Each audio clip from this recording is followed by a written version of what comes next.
কি ঘটেছিল? আগে এক কথা, পরে অন্য কথা। ত্রিশালের ইউএনওর ইউটার্ন বক্তব্যে আস্থার সংকট। ময়মনসিংহের ত্রিশাল উপজেলা নির্বাহী কর্মকর্তা ইউএনও আরাফাত সিদ্দিকীর মাত্র এক সপ্তাহের ব্যবধানে ১৮০ সুর বদলে স্থানীয়দের মাঝে চরম ক্ষোভ ও হাসির খোরাক জুগিয়েছে। কি ঘটেছিল?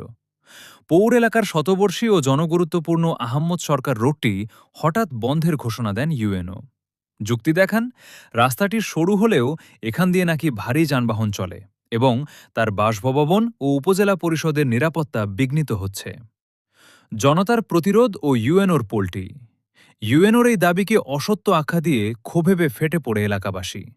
তীব্র গণ আন্দোলনের মুখে পড়ে মাত্র এক সপ্তাহেই সম্পূর্ণ সুর পাল্টে ফেলেন তিনি।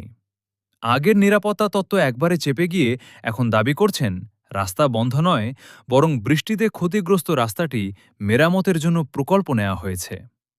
সচেতন মহলের প্রশ্ন, উদ্দেশ্য যদি সংস্কারই হতো তবে শুরুতে নিরাপত্তার অজুহাতে রাস্তা বন্ধের গল্প কেন ফাঁদা হলো? চাপের মুখে পড়ে একজন প্রথম শ্রেণীর কর্মকর্তার এমন ভোল্ট বদল প্রশাসনের প্রতি সাধারণ মানুষের বিশ্বাস ও আস্থায় চরম আঘাত এনেছে। রাস্তার বিষয়টি দাঁড়িয়েছে, আমি বলি আপনাকে, এই যে পরিষদের এলাকার যত আপনার বাসিন্দা, তাদের দীর্ঘদিনের একটা দাবি প্রত্যাশা ছিল যে এদিক দিয়ে বড় গাড়ি চলাচল করে, এটা আবাসিক এলাকা, এর ভিতর দিয়ে বড় গাড়ি চলাচল করার কারণে এলাকায় দুর্ঘটনা বাড়ছে। বিশেষ করে সিএনজি, দ্রুত গতির সিএনজি, বুলগারিয়া থেকে যেসব সিএনজি গুলো আসে, তাদের কিন্তু মেইন রাস্তা আছে এই যে বাজারের উপর দিয়ে, তারা সেটি ব্যবহার না করে এটি শর্টকাট পায় পরিষদের মধ্যে দিয়ে যাতায়াত করে।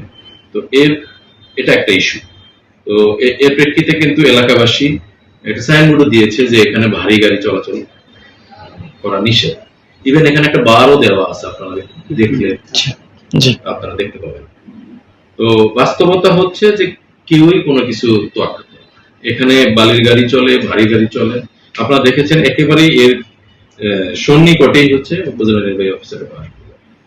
আর একটি বিষয় হচ্ছে, এই উপজেলা নির্বাহী অফিসারের বাসভবন এবং তার পাশ দিয়ে এই পুকুরের পুরো জায়গাটি কিন্তু উপজেলা পরিষদের প্রপার্টি, পরিষদের সীমানার মধ্যে। এই যে ভিতর দিয়ে বিভিন্ন ধরনের লোকজনের যাতায়াত রাত্রিকালীন, দিনে, সবসময়, কিন্তু পরিষদের নিরাপত্তাও বিঘ্নিত হচ্ছে। ভারী বৃষ্টিপাত এবং বিভিন্ন ধরনের যানবাহন চলাচলের কারণে এবং পুকুরের পানি সরানোর কারণে এর পাড়টি ব্যাপকভাবে ধসে যায় এবং পাড়ের সাথে সংলগ্ন রাস্তাটিও ক্ষতির মুখে পড়ে, যেটি কিনা এই পৌর এলাকার একটা গুরুত্বপূর্ণ রাস্তা। এই রাস্তায় অসংখ্য মানুষের যাতায়াত। তো কাজেই এটি মেরামত করাটা আবশ্যক হয়ে গেল। তার প্রেক্ষিতেই মূলত আমরা রাস্তা সংস্কারের জন্য একটি প্রকল্প গ্রহণ করেছিলাম।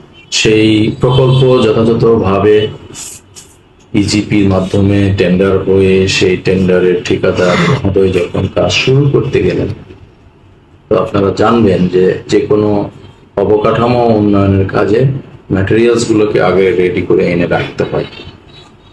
তো ঠিকাদার স্বাভাবিকভাবেই এখানে পাইলিং এর জন্য যে কলাম, ইট, সিমেন্ট, রড, বালি এগুলো রাস্তার উপর রেখেছে।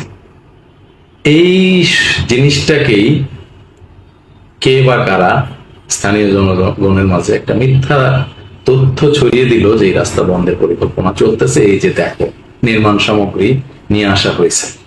দুঃখজনক হচ্ছে যে উপজেলা পরিষদের এত সন্নিকটে থাকার পরেও কোনো প্রতিনিধি ইউএনওর সাথে সরাসরি কথা বললেন না বা বিষয়টা সম্পর্কে জানতেও চাইলেন না।